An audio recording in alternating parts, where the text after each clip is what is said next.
Totoo nga ba na ang bawat tao ay may third eye? Totoo nga ba ito kapatid na kapag bukas na ito ay kaya mong makakita, makarinig at makaramdam ng mga bagay-bagay na hindi kaya ng iba? At kung totoo nga ito, paano buksan at paano malalaman kung ito ay bukas na?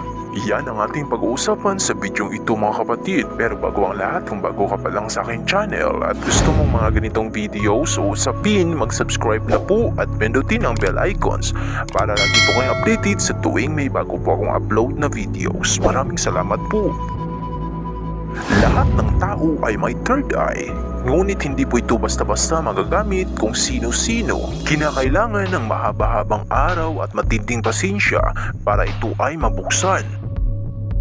Ang third eye ay hindi pisikal na mata, kundi ito ay isang uri ng senses na wala sa 5 optionable senses sa isang tao.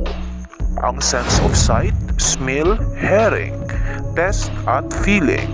Ayon sa pag-aaral, ang third eye ay nagmumula sa pinakamaliit na glandula sa ating utak na tinatawag na pineal gland.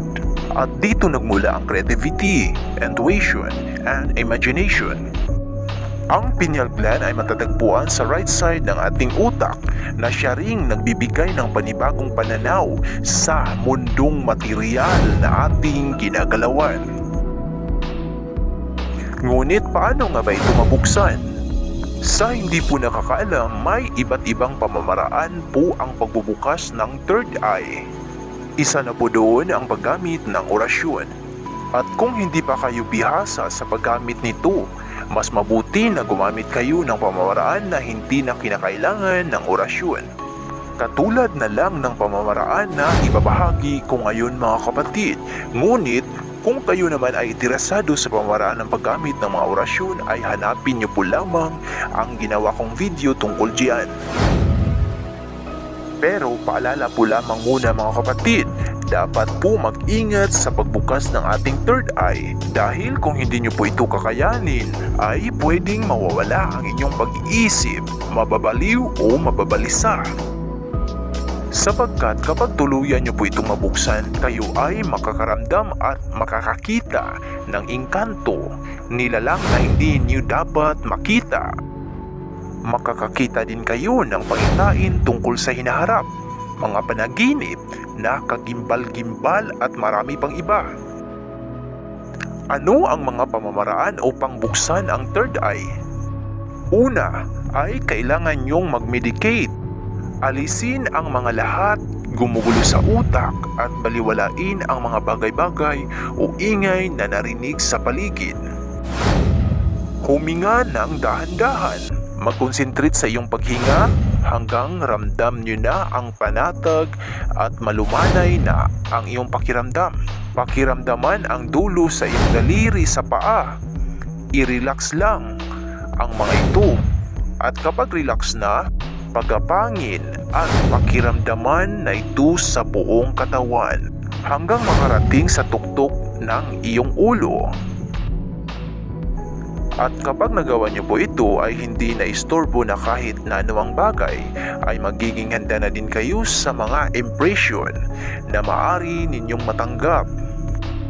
Ipagpatuloy lang ang paghinga na malumanay at panatilihin ang iyong sariling nakarelax, walang iniisip na kahit anumang bagay.